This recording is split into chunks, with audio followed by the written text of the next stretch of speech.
If you're thinking about making a big decision and you're hesitating for any reason or you think it's hard, then this episode is for you. Hello, lovely dynamic women. Welcome to the Dynamic Women podcast. I'm Diane Rolston, your host. And today I'm going to talk about how to make big decisions. So recently I've had a few clients come to me with some big decisions that they have to make.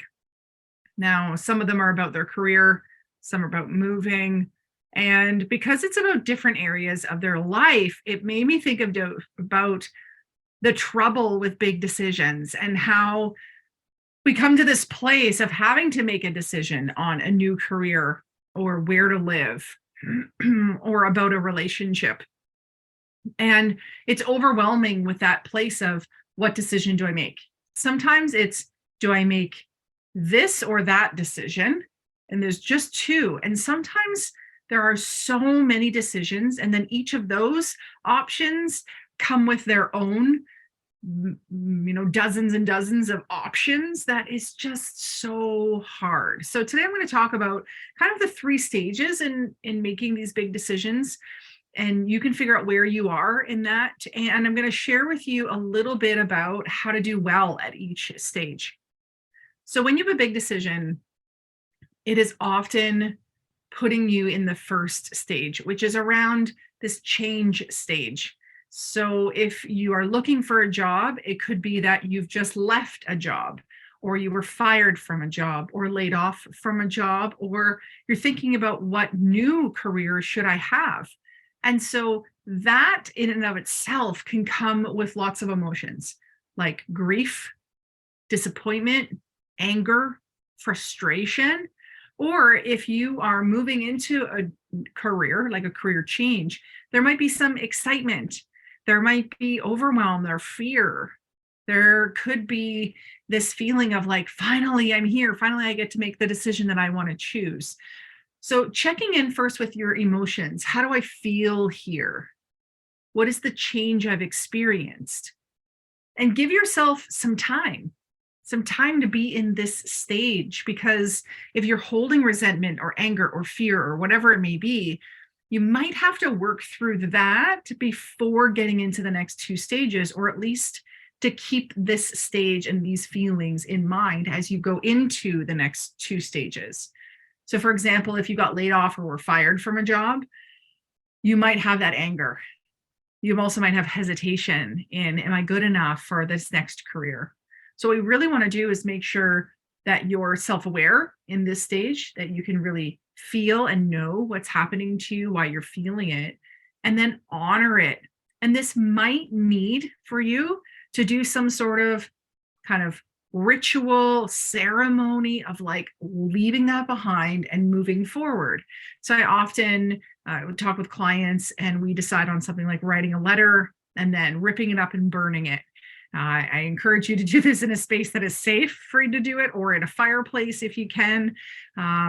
Some people will then take the ashes, pour them in the water.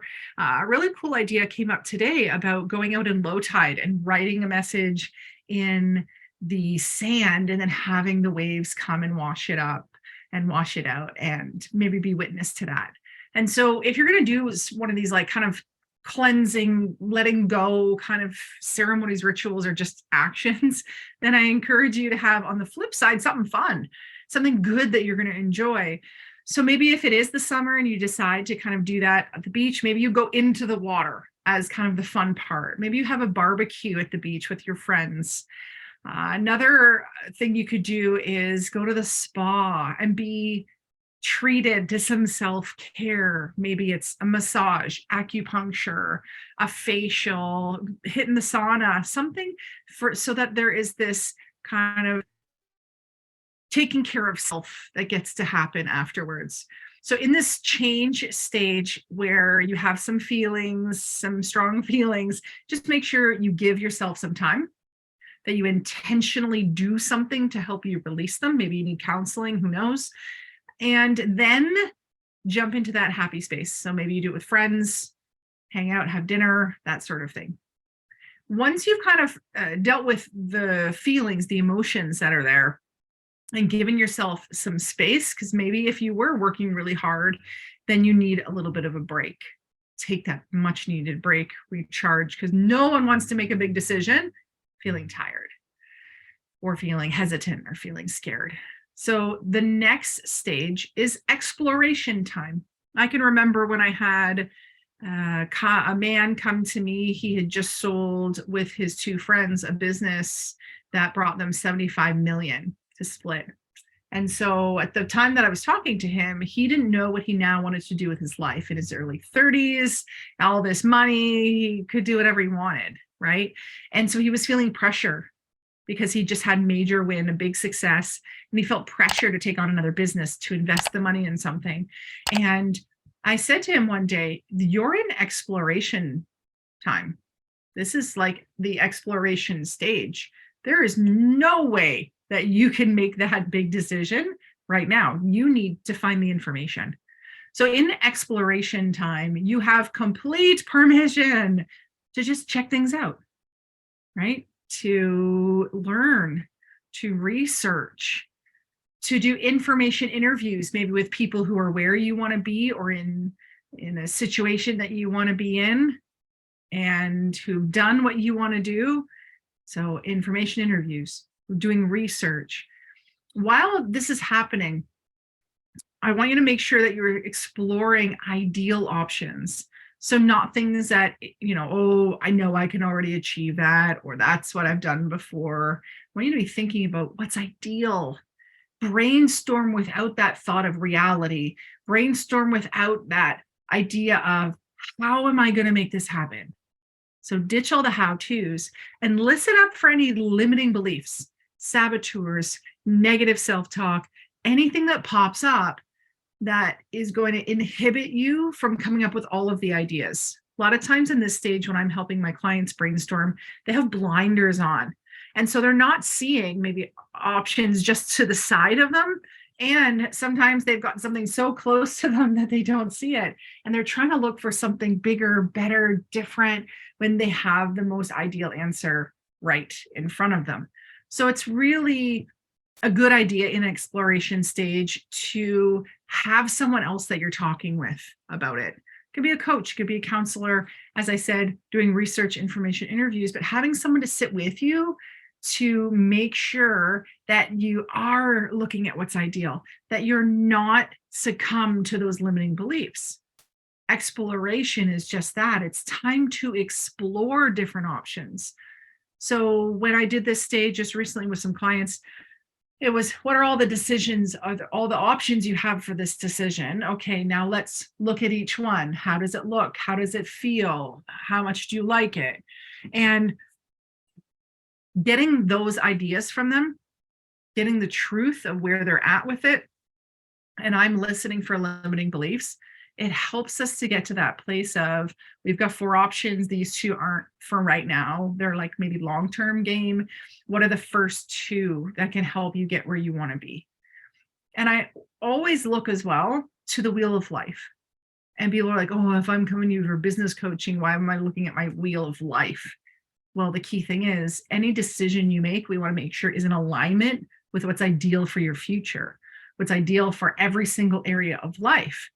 So, for example, if you want to, in your business, do something that's quite physical, that demands a lot of traveling from you, yet in another area of life, you really want to have a child, right? Or you want to move away from family, which is causing you to then lose your like built-in support system. Is that gonna be good and help you or hinder you in doing that job that is very physical, or doing that career that has you travel a lot?